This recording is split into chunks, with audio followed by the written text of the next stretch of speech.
గ్రహించగలగాలి. ఆ గ్రహింపు ఎప్పుడు వస్తుందంటే పరిశుద్ధాత్మ ద్వారా గ్రహింపు వస్తుంది. జరిగేది ఏంటో గ్రహించగలగాల. యెహోషువని యవనస్తుడు పాళ్యంలో యుద్ధధ్వని వినపడుతూ ఉన్నదన్నాడు.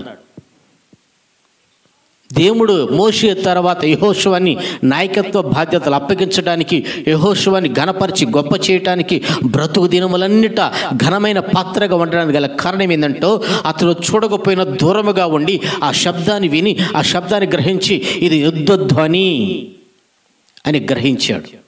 యవనస్తులారా కోళ్ళకి, హాస్టల్కి, యూనివర్సిటీలకి, క్యాంపస్లకి ఎక్కడెక్కడికో వెళుతూ ఉంటుంటారు.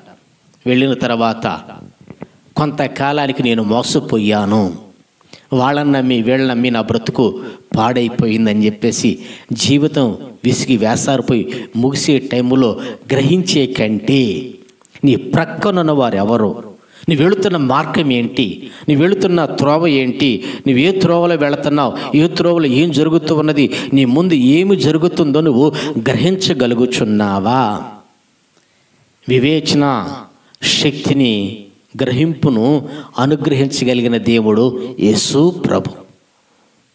యేసు ప్రభు తెలివితేటలు ఉండొచ్చు, చదువుకునే జ్ఞానం ఉండొచ్చు, అన్ని రంగాల్లో ఆరితీరి ఉండవచ్చు, కానీ జరుగుతున్న ఉపద్రవాన్ని, రాబోతున్న ఉగ్రతని గుర్తుపట్టగలిగిన వివేచన, ఆ జ్ఞానం నీలో ఉన్నదా?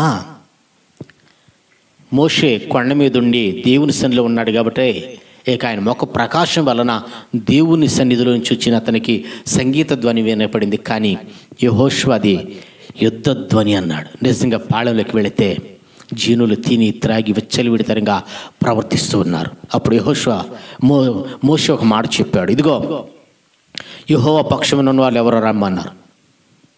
దేవుని పక్షాన వచ్చేసేసేసారు. గొప్ప వధ జరిగింది, యుద్ధం జరిగింది. ఇంకా అప్పటికి యుద్ధం ప్రారంభం కాలా, వధ ప్రారంభం కాలా. అంటే జరగబోతున్న ఆ పరిస్థితులని అంచనా వేయగలిగాడు, జరగబోతున్న ఆ పరిస్థితులని గ్రహించగలిగాడు.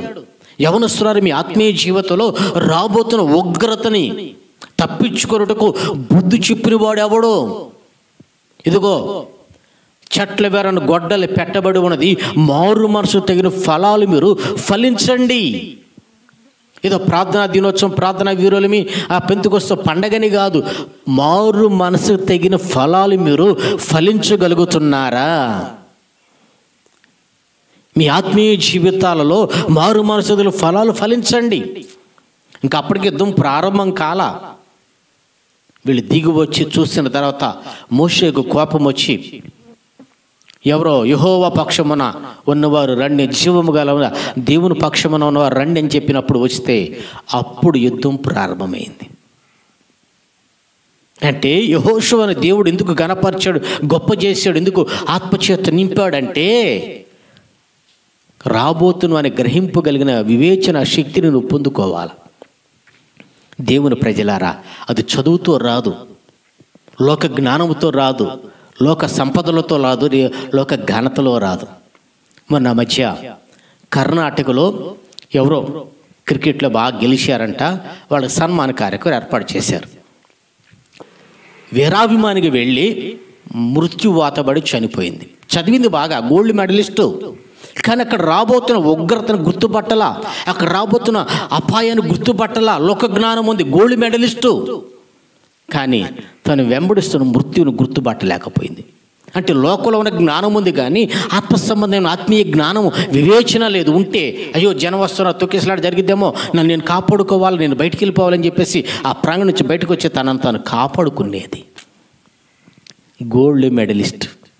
కానీ తన ప్రాణం ఏమైపోతుందో, తన మీదకి రాబోతున్న ఉగ్రతని గుర్తుపట్టలేకపోయింది. కారణం ఏంటంటే దేవుని ఆత్మచేత నింపబడిన ఆ జ్ఞానం లేదు, దేవుని దగ్గర వచ్చిన వివేచన శక్తి లేదు. ఎప్పుడైతే వివేచన శక్తి ఉంటుందో జరగబోతున్న ఉపద్రతని గుర్తుపడతావు, రాబోతున్న అపాయం నుంచి తప్పించబడతావు. చదువుకుంది, జ్ఞానం ఉంది, అసలు నా కొరకు ఫీజులు కట్టింది ఎవరు, నేను చదువుకోవటానికి కష్టపడింది ఎవరో? ఆ వీరాభిమాన తల్లిదండ్రులండి. ఆ జ్ఞానం ఉన్నకర్లా.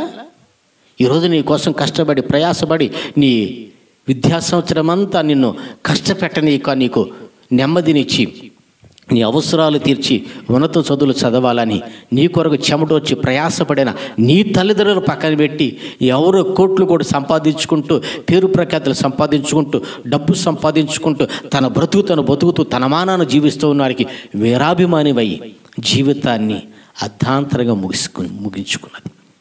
యెహోషువ గుర్తుపట్టారు, అది యుద్ధ ధ్వని.